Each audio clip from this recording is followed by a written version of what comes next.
Hello. I think you can hear my voice. Yeah, great. Okay. My name is Tarmo, and I come from the southeastern Finland University of Applied Sciences. And actually here I represent the KiVAKO Project, which is a project of 27 Finnish universities, and it's funded by the Ministry of Education. And what I'm going to do is I'm briefly going over what is tandem learning and how we do it in this UniTandem project, what are our pedagogical principles, and how this UniTandem system works, and also a few words about this KiVAKO project in general. And I'll give you some examples of activities or triggers, as we call them, that we have created for the system. Okay, in the end, I'll describe how the student's path goes in this UniTandem system and what is our situation now in the project. As I suppose most of you know, is that tandem is a method where two students with different mother tongues teach their mother tongues to each other, mainly in one-to-one informal meetings. And this method is also called each one teach one. In many Finnish universities, this is a credit awarding system in face-to-face tandem. But of course, the problem is that you don't always find the suitable partner because the language selection is limited, and now this is especially appealing because we have this COVID situation. But this project was started a few years before the COVID, so it was meant for other purposes.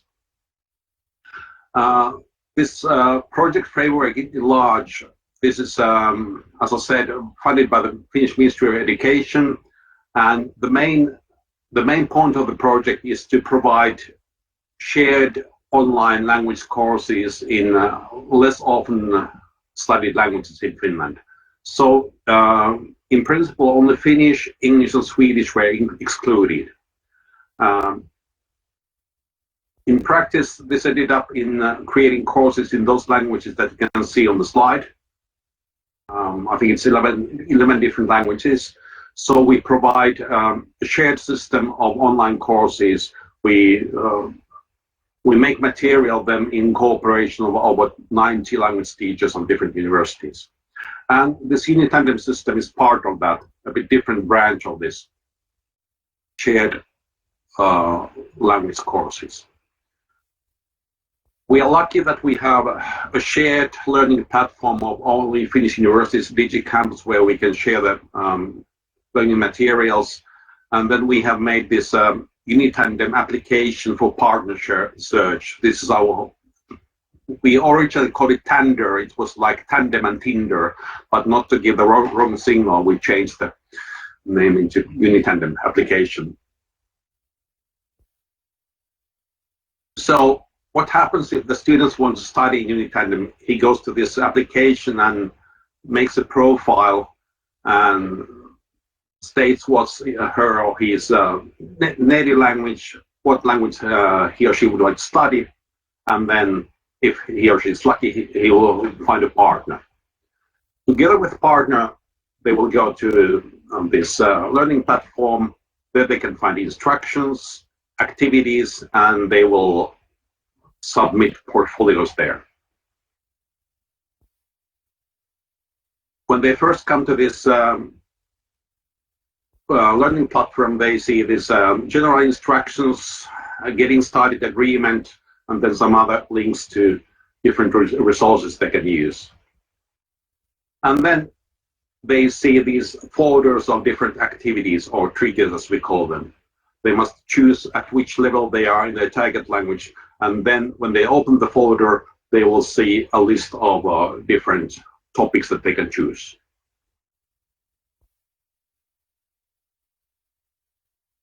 Some pedagogical principles. So the tasks that they are there in the learning platform, they are ready to use material packages for students so that they can study independently. Minimal teacher presence actually means zero teacher presence. The only thing that the teacher does here is they see their portfolios that they are okay. And what is challenging is that because we have no limitation on languages. All triggers are generic. They are not related in specific languages. And we, this is of course a great challenge, and we are collecting feedback whether a certain activity is applicable, for example, when you're studying Chinese, because language is very different. And in the system, students can choose a partner with a different language level. For example, a Finn who's studying German at the intermediate level, and a German student who's studying Finnish at an elementary level. And I'll show you examples of some triggers, some activities that they do. For example, here we have trigger colors. So each trigger is requires about 8 hours of student work, 8 or 9 hours. So doing 3 triggers is 1 European credit. That's our system. This is the second task of this color trigger. They have already studied the basic names of colors, and then you're supposed to have a video conference with your partner and ask to teach expressions like dark blue, light blue, and so on. And in the second one, 2.3, probably color names that are not derived in this way, but have some special names, like pink in English or голубой in Russian. In the next video conference, you are learning expressions like the car is dark blue, and whatever in main language is the grammatical form of the color can depend on some grammatical category, and they are instructed how to find this out from the partner. Then a different topic, relationships at work, still at the very elementary level, and just a few examples of tasks they will do there. Ask your partner to explain the meaning of his name. What kind of names or titles does your tandem partner use to address their teachers, co-workers, or supervisors? Because there can be some cultural differences. And of course, because we are at the elementary level, they will use most probably English or some other lingua franca to communicate, because they can't use the target language. And then learn to introduce yourself in the target language, and have a video conference with your partner, and you introduce yourself and ask for feedback. Okay, then a very different topic, level C2, advanced level, word of advertisements. There's a very large task. You're supposed to plan an advertising campaign together with your tandem partner, and then write text where you argue your choices for your artistic, visual, and cultural choices. Okay, this is probably aimed for students who are studying something related to advertising, like marketing or advertising. So this is already slightly field specific. Then we have some triggers that are very clearly field specific, like this one. On the construction site for B2 level students, and this is aimed for students who are studying architecture, civil engineering, or building services engineering. An example of task, make a list or mind map of 30 different construction job titles in your target language. Then choose 5 of them and write job descriptions. Have an online discussion with your partner. And it's the idea that only the learner needs to be a student of this field. The partner who is in teacher role can be a student of any field, so it's not expected that he knows the content of this field. Then we have what we call an open trigger. So when you have done 1 or 2 guided topics, you can choose a topic of your own, and we guide how to choose a topic at your own level. What is a simple topic like, and what to do with the topic. There are instructions for that as well, how you can work with the topic you have chosen. If I describe shortly how the student's path goes in the system, it starts with from the bottom of the picture. In the PowerPoint, I was going to show you this one by one. It would have been easier to follow, but I hope you can follow my description. So the students find information about this somewhere at your own university. She makes a profile in the UniTandem application, finds a partner, registers. Then in number 3, they go to the shared platform. Number 4, they find the activities, they choose the activities, they do them. Number 5, in each activity, they both give feedback to their partner and they do self-assessment. In number 6, each trigger includes one portfolio task that they have to submit. And number 7, the university that coordinates UniTandem awards them credits. In Finland, we have a quite nice system that if you do a course in a university that's not yours, you can easily transfer your credits from the other university to your own university system.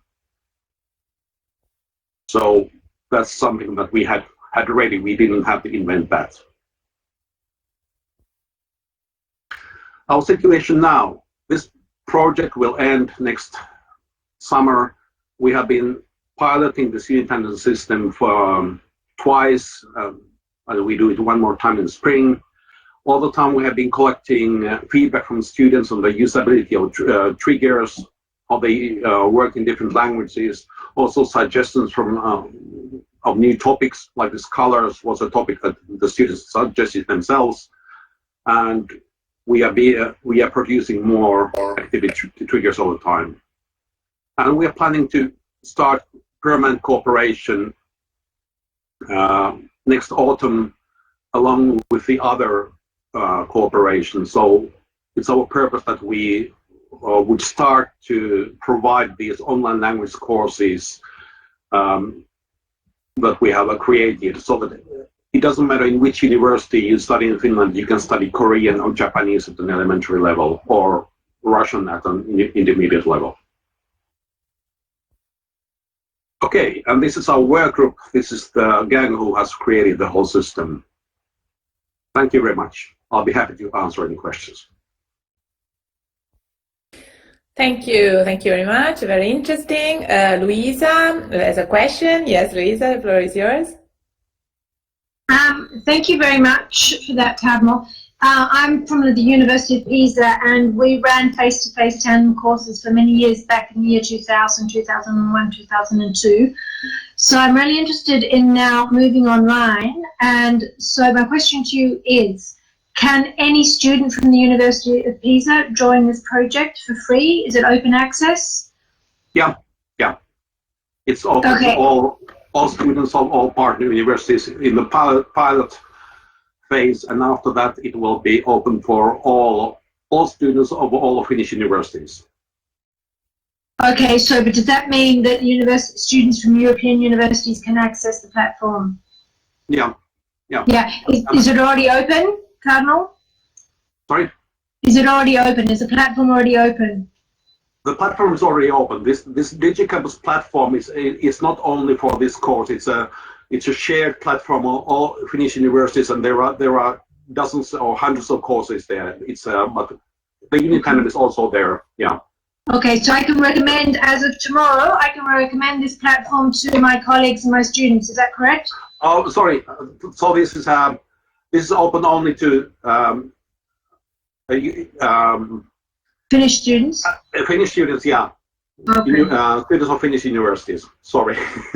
Okay. Maybe we could expand it to the rest of the year one day, but so far it's only for the partner universities of this project, 27 Finnish universities, and after that all Finnish universities. But yes, that's an interesting question, because that would open, I mean, a huge potential if we could open it to all year. Okay, well, if you do open it up, can you please let me know? Thank you very much. Thank you. Maybe the next challenge, the follow-up of the project. Great. Okay, thank you very much. I don't know, maybe Angela has a question. Yeah, she is interested, of course, in joining from Oceania, from Australia as well. Angela, you want to take the floor, maybe? No, I just wanted to say it just sounds fantastic, and I just think the more universities around the world set up a similar platform, the more linguistically diverse our graduates are going to become, and it will just increase intercultural understanding as well as communication, and take it to a whole new level. And I just think it's absolutely fantastic. Yeah. Yeah. And I think one challenge that we have when we expand this is how we have other resources. We must have a shared platform where this functions, and shared ideas how to, for example, transfer credits from one university to another. Even within one country, it's quite a challenge when it's done at the European level. We are talking about the different challenges of different scale. Absolutely. Okay, great. Thank you very much. I don't know if there are some other questions. Maybe Paulina is writing something in the chat. You want to take the floor, Paulina, maybe for a question? Yes, I can. I was just writing it, but I can also say that at my school we have joined a program which is called Collaborative Online International Learning, COIL. And with that program, we join forces with different universities around the world for a specific assignment, for example, that students have to do for a specific course. So how it works is we have an international officer who is looking for a specific school that would like to become a partner school for a specific project or for a specific assignment. Like, for example, in the coming weeks, I will be working with a university in Rotterdam for a negotiation project with my students. So my students have to do negotiations, and normally they would do it in pairs in my class, but instead we are going to have international pairs with students from the other teacher from the course that actually has a similar assignment to do. So this is also a possibility for other universities, and that is definitely open internationally. I'm just going to put here in the chat also the name of it if anybody is interested. Yeah, thank you. Great. Thank you very much.